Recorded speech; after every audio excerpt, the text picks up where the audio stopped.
unos tamales, por supuesto, y entonces la gente se saltaba a la muerta, ¿no? Iban a pasar de un lado a otro del lugar y entonces le decían con permiso y entonces le pasaban así por encima y entonces iban para allá y entonces pues ella, de no ser porque tenía las velas que la rodeaban y que estaba allí y que estaba muerta, en realidad era como estar nada más. Y el tema de la revolución, perdón, el tema de la revolución mexicana, que por supuesto es una de las heridas sociales de México. No solo está el tema de la colonia o de la conquista, sino ya después en la formación del México moderno.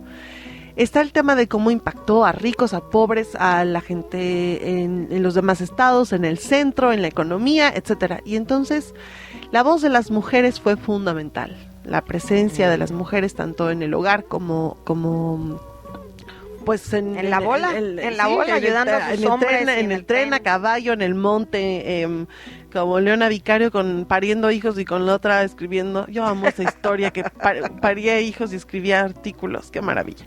Entonces el asunto, pero es una voz que se parece mucho al México de entonces, una voz que se está convulsionando entre lo que hay, entre lo que no está, y además los conflictos propios de las relaciones, de la huida, de la presencia, de resolver con que alguien llegue y te robe, con que se te muera, etcétera. Entonces, sí, la oralidad, es muy difícil captar la oralidad, cómo habla la gente, cómo puedes hacerlo sin abaratarlo, sin tener que recurrir a grandes trucos para que entonces suene como debe de sonar. Yo creo que, por ejemplo, Estela lo captó perfecto, captaste el tono.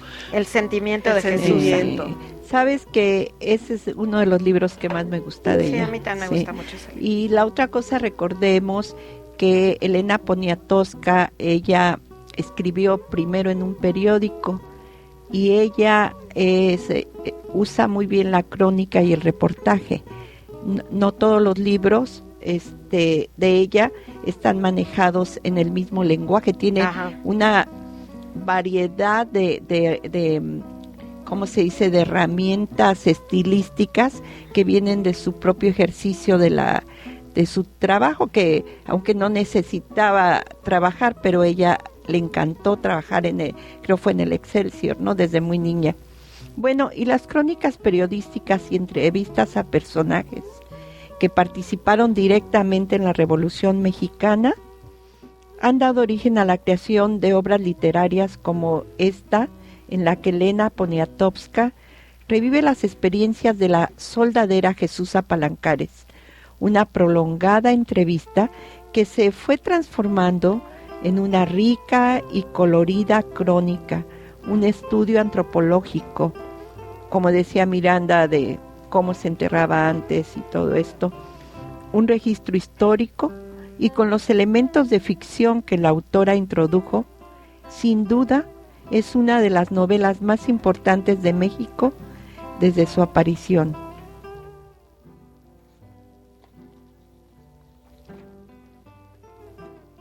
Cuando me sacaron yo estaba llorando, toda entierrada.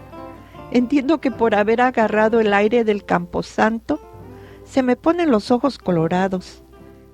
Y cada que hace viento, me lastiman, porque desde esa época tengo el aire del Camposanto en los ojos.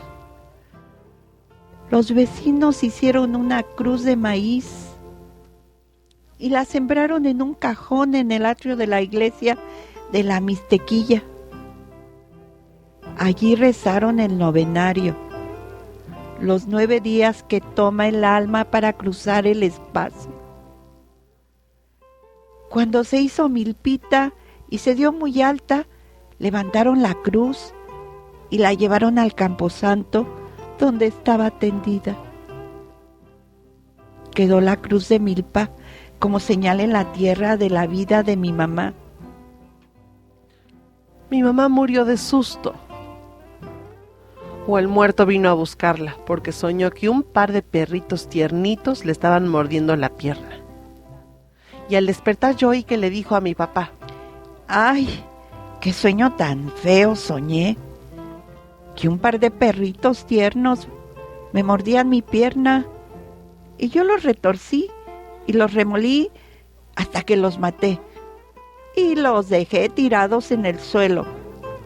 Mi papá contestó: ¿cuáles perros dejaste tirados? Ese fue un sueño. Sí fue un sueño. Anda, levántate para que me lleves a hacer de las aguas. Como era un pueblo que no tiene un medio en que servirse, mis papás salieron al patio. En las tardes, ahí se reunían a platicar con los vecinos. En la esquina de la casa de enfrente había una piedra alargada donde cabía un cuerpo acostado. Era de noche, era noche de luna que todo se ve claro.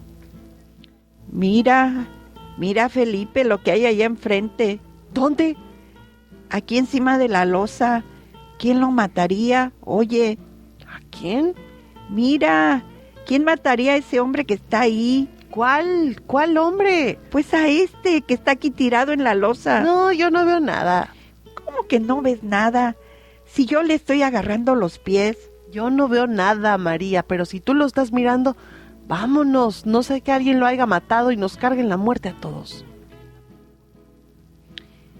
¿Qué tal, Pues otra vez, ¿no? Muy descriptivo del asunto de cómo se manejaban las cosas. Yo creo que todo el mundo tenía miedo, siendo pobres, de que les cargaran el muerto, justamente. Oigan, cargaran el muertito. Contemos a las nuevas generaciones qué significa llevar a hacer de las aguas. Bueno, yo mi afán didáctico, ¿ven? Antes en Europa se tiraban las aguas por la ventana. Acá se iban a hacer de las aguas ahí detrás de la milpita donde se podía. O sea, a orinar. Oigan, pero es que eso es una cosa de la vida. Eso es parte de la vida. Uno tiene que aprender a alguien más decentemente me corrigió y dice, hacer pipí. Tiene que aprender a integrarse a la naturaleza. Así es. No, y lo curioso... Sí, síganle, es que aquí estoy yo en el chateadero, perdón. A hacer un comentario. Oigan, estamos oyendo Janitzio. Esta versión instrumental de esta canción que yo recuerdo que cantaba Lola Beltrán. Ajá. Y que me encantaba, pero también su versión instrumental es deliciosa. Todo esto que estamos escuchando como cama musical de esto que estamos leyendo es la guitarra del señor Antonio Vibriesca, sí. que ha sido pues algún tiempo Antonio Vibriesca acompañó a esta Chabela Vargas, ¿verdad? Mucho tiempo, sí. Bueno, pues sigamos con esto. Ahorita hago los comentarios que tengo aquí. Alguien ya me puso, o sea. Y tengo a mucha gente esperando ahorita después de mi texto. Los atiendo a todos y les contesto. Y bueno, seguimos platicando de Hasta no verte, Jesús mío. Y con este personaje, inspirado en la vida de Josefina Bojorquez, Poniatowska recupera una voz alternativa que se distanciaba del oficialismo y se acercaba a sus propios objetivos en la escritura, denuncia y reivindicación.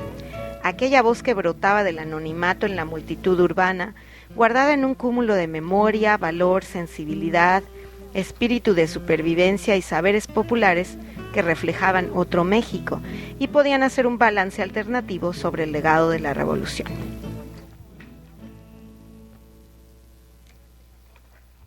En la mañana, cuando mi papá se levantó para ir al trabajo, lo primero que hizo fue ir a ver qué huellas habían dejado.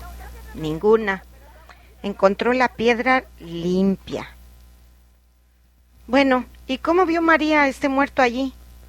Ya no se levantó mi mamá. Al otro día amaneció con resfrío y calentura y a la semana estaba tendida. Por eso mi papá les platicó después a los vecinos. ¿Saben? Ella se ha de haber muerto de espanto y no del resfrío, porque ya le di muchas friegas de alcohol, la curé y le di a tomar la quinina. A mí se me hace que se la llevó el muerto que ella vio en la esquina de la casa de doña Luisa. Y ahí es donde yo reconozco que la hoja del árbol jamás es movida sin la voluntad de Dios. Mi mamá vio al muerto matado porque ella tenía evidencia y mi papá no. Ahora que ya estoy grande y me he entregado al aura espiritual y he visto el camino, creo que mi mamá tenía una misión que cumplir y veía. Aunque ella tuvo valor y le agarró los pies, era muy corta de espíritu y por eso el muerto se la llevó. Mi mamá todavía estaba viva cuando mi papá me hizo una muñeca de ardilla. Después nunca me volvió a hacer nada, nunca más. Se hizo el sordo a todas las cosas, le pasaron como chiflonazos. A la ardilla le quitó la carne. En la mixtequilla se come. Se le echa sal, pimienta, ajo, vinagre o limón. Se abre el animal de patas y se mete en unas estaquitas para que con el calor se vaya durando al fuego. La ardilla sabe rete sabrosa. Sabe a ardilla y es muy buena. Mi papá dejó la ardilla en el puro cuero. La abrió para estirarla al sol. Le echó cal y cuando estuvo seca le coció las patitas, las manitas, y con un palo la rellenó y vino y me la dio.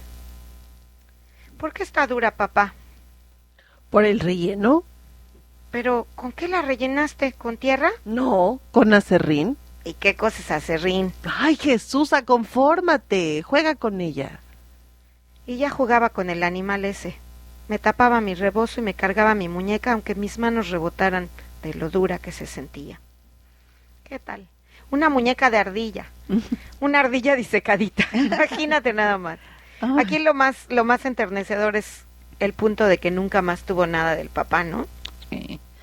Y con qué ingenuidad habla Jesús Apalancares, con qué ingenuidad y con qué frescura y con qué inocencia, si se puede decir, después de todo lo que sufrió, ¿no? Y eso Ajá. contrasta con el tema de la muerte por por la muerte. Ay, siempre me da tos, yo no sé, lago de tos aquí. Aquí, Programa. aquí No la sé qué hacemos de pasa, tos. hombre. Que morirse de espanto, este asunto donde la energía se queda impregnada, donde hubo un trauma o donde hubo una situación, donde se lleva, cuando alguien te asalta, cuando ves una cosa, cuando recibes un golpe, cuando te violentan, la otra persona se queda un poco con tu energía y como que tú te vas. Y para curarse de espanto hay que llamar a la persona que regrese, tomarle la mano, decirle regresa, ven.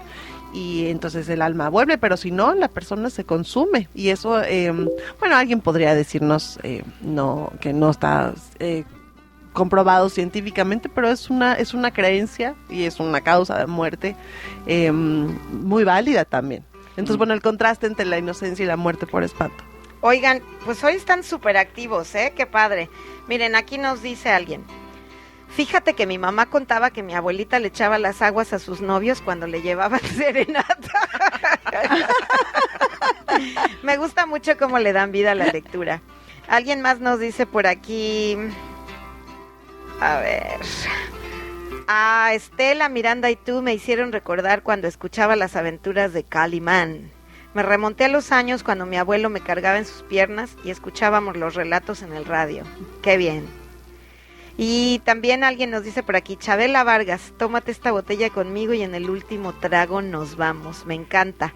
Así nos vamos a ir, Claro con que sí. tequilita, van a ver si no. La pobreza da creatividad.